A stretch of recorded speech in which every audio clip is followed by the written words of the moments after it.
Hello বন্ধুরা, আজ আমি আপনাদের জন্য নিয়ে এসেছি গরম গরম লুচি, ডিম আলুর তরকারি আর সন্দেশ।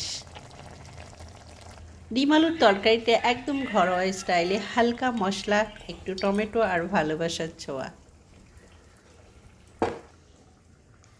লুচি, ডিম আলুর তরকারি আর নরম নলেন গুড়ের সন্দেশ একেবারে সাবেকি খাবার। দেখেছেন লুচিগুলো কীরকম ফুলছে?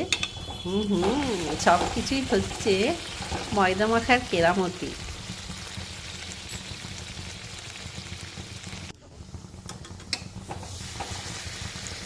এই লুচি যেমন খেতে সহজ, তেমনি স্বাদেও হয় অনন্য।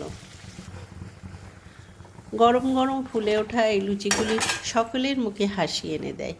প্লেটে এরকম ফুলে ফুলে লুচি থাকলে এই শীতের সময় সকলেই পছন্দ করে। সঙ্গে যদি থাকে এরকম সন্দেশ, তাহলে তো আর কোনো কথাই নেই। লুচি নরম ও নলেন গুড়ের স্পেশাল মিষ্টি, নরম তাজা আর মন ভরানো, এক কথায় পারফেক্ট কম্বিনেশন। খাবারটি কম সময়ে কম উপকরণে স্বাদেও ভরপুর।